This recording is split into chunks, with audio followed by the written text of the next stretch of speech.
The first thing I want to say is thank you so much. Thank you for being here.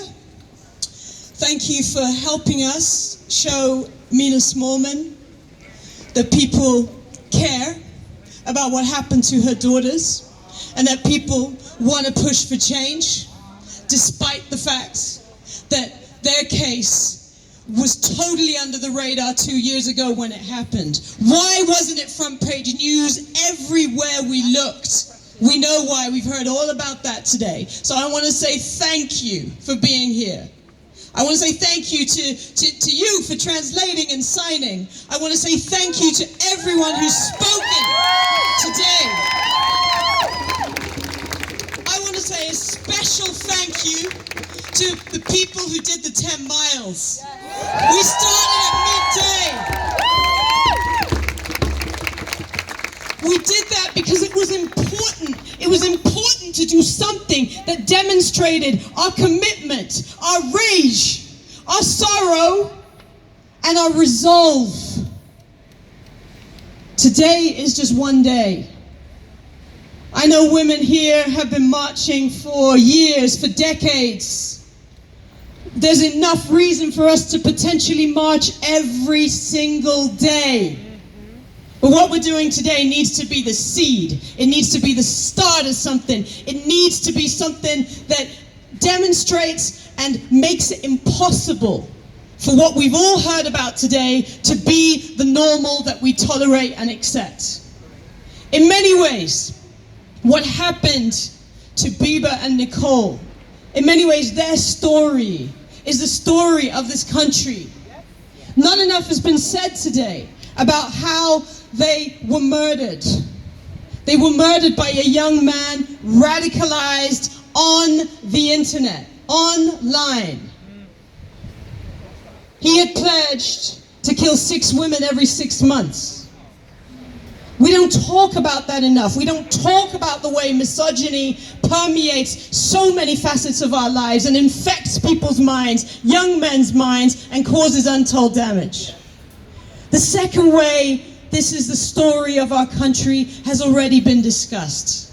It is also the story of how some victims are more valuable or deemed more valuable than others and therefore get profiled and amplified in the media.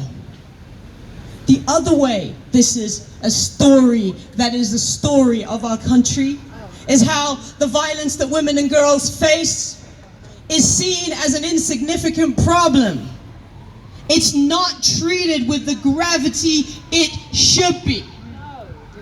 Not at all, nowhere near. The fourth way is it is a story of institutional rot, institutional dysfunction. It is a story of misogyny and racism baked into places where power is held. You know what we're here to do today? We're here to write a different ending to that story.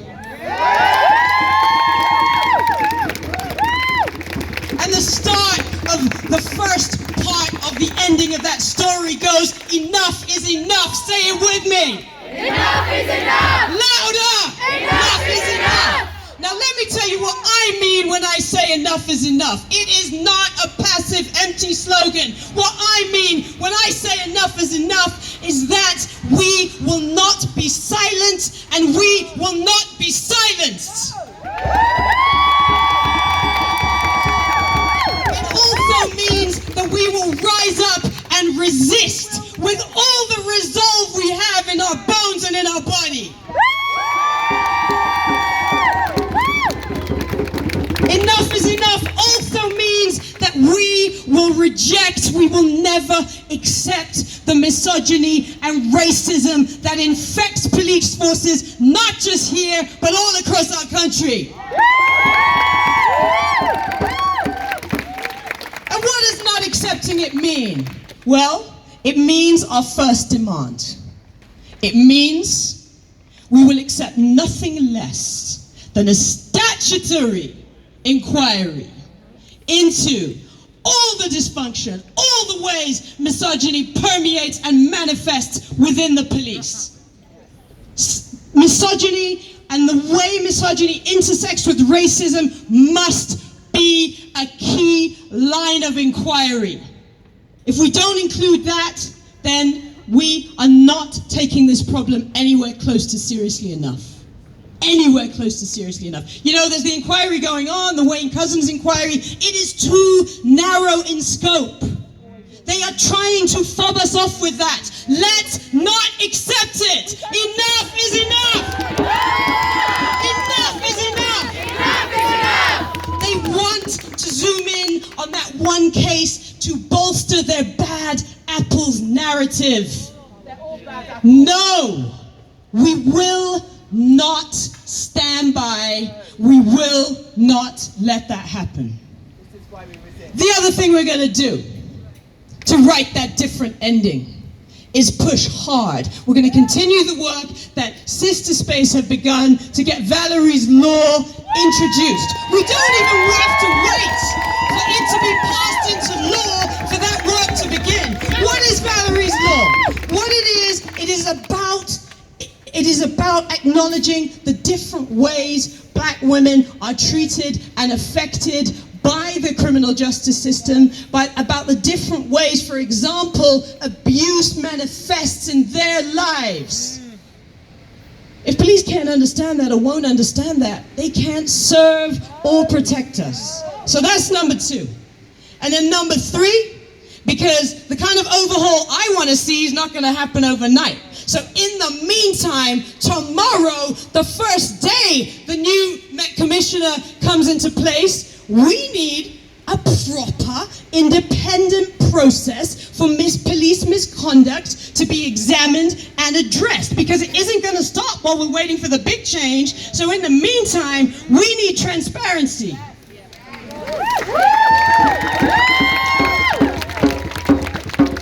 Those are just 3 ingredients. They're not enough on their own. What we've got here is a problem that runs so deep, is so baked in, that cosmetic things aren't gonna fix it. So we do need to be bold. We do need, frankly, an end to policing as we know it. And we need to have the courage to start a national conversation about what it is our communities need, what it is that women need, what it is that they want, what it is that is going to make a difference to us and for us. We don't have political leadership in this country right now that's prepared to push for that, so we are going to have to, together, all of us who are here, join our voices, march when we have to, show those in power that not only do we withdraw consent from policing as it currently is presented to us, we also withdraw our support for any politician or any political party that will not get on board with what we know needs to happen.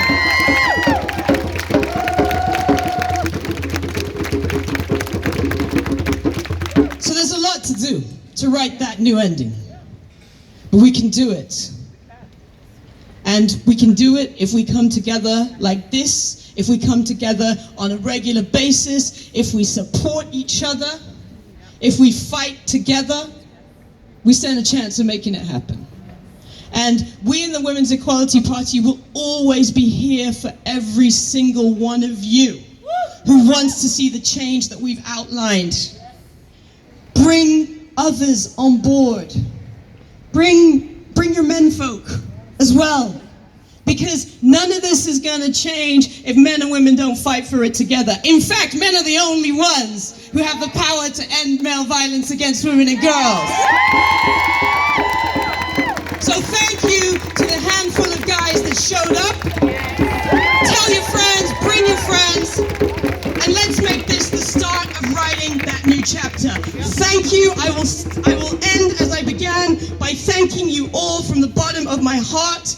I can't speak for Mina Smallman, but I know that what she wanted to see was a united front. She wanted to see people come together. She wanted an inclusive space. She wanted us to honor her daughters and pledge to fight for the change that would have made a difference in their circumstance. So thank you.